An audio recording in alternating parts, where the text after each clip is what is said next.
போன எபிசோடில் பாலா பேயை திருட வச்சுட்டு அதுக்கப்புறம் 2 பேரும் சண்டை போட்டுக்கிட்டாங்க. இப்போ என்ன நடக்குன்னு போய் பார்ப்போம். மறக்காமல் சேனலை சப்ஸ்கிரைப் பண்ணுங்கள். தேங்க்யூ. பாலாவோ தனியாக நின்றுக்கிட்டு, எங்கடா காலையிலேருந்து இந்த எலும்பு பையனை ஆளையே காணோம், என்ன நேற்று சண்டை போட்டான்னு கோச்சிக்கிட்டு போயிட்டானா, என்ன இந்நேரம் வந்து இருப்பானே, இந்நேரம் 10 டைம் வந்து இருப்பான், முதலாளி முதலாளின்னு காதில் வந்து கூப்பிட்டுக்கிட்டே இருப்பான், ஆளையே காணாமே எங்கே போயிட்டான், டேய் எலும்பா எங்கடா இருக்க, எல்லா பக்கமும் உன்னை தொலைவிட்ட, நீ ஆளே காணா, எங்கே தான் போயிட்ட.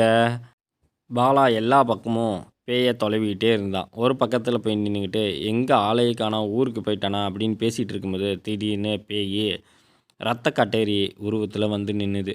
டேய் உன்னை இந்த ரத்த காட்டேரி உருவத்தில் வராதடா, இது பயமாக இருக்குது, எனக்கே பயமாக இருக்குது, நீ எலும்பாக இருக்கும்போது கூட பயமாக இல்லை, ஆனால் இந்த உருவத்தில் வந்தேன்னா எனக்கு ரொம்ப பயமாக இருக்குது, உன்னை இதில் வராதடான்னு எத்தனை டைம் சொல்கிறேன், எதுக்குடா வந்த அப்படின்னு சொல்ல.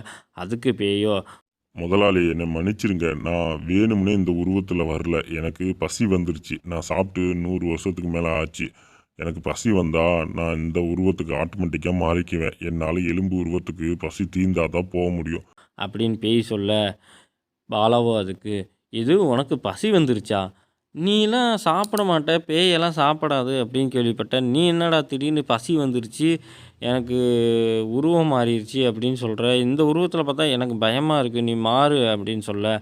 அதுக்கு இல்லை முதலாளி, என்னோட பசி அடங்கினா தான் நான் எலும்பு உருவத்துக்கு மாறுவேன், இது ரத்த காட்டேரி உருவம், நான் ரத்தம் நிறையா குடித்து என் பசியில் தீரணும், அப்போனா தான் எனக்கு இந்த உருவத்துலேருந்து எலும்பு உருவத்துக்கு மாற முடியும், இல்லைன்னா பசியோடையே இந்த உருவத்திலேயே அலைய வேண்டியது அப்படின்னு சொல்ல. பாலாவோ அதுக்கு, டேய் உனக்கு பசி வந்தால் நான் என்னடா பண்ணுறது, உனக்கெல்லாம் பசி எடுக்குன்னு நான் என்னத்தை கண்டேன், சரி ஆச்சு, உனக்கு பசிக்கு என்னதான் வேணும், ஆயா கொடுத்த காசு இருக்குது, போய் கடையில் ஏதாவது வாங்கி தரவா அப்படின்னு சொல்ல. அதுக்கு பேயோ, இது ஆயா கொடுத்த காசா முதலாளி, எனக்கு ரத்தம் தான் வேணும், அது ஆட்டோட ரத்தம் தான் வேணும், இல்லைன்னா மாட்டோட ரத்தம் தான் வேணும், இதுவும் கிடைக்கலனா கடைசியாக எனக்கு மனுஷ ரத்தம் தான் தேவைப்படும், பார்த்து சீக்கிரமாக அரேஞ்ச் பண்ணுங்கள், இல்லைன்னா உங்களையும் நான் கடிச்சிருவேன் அப்படின்னு பயமுறுத்த.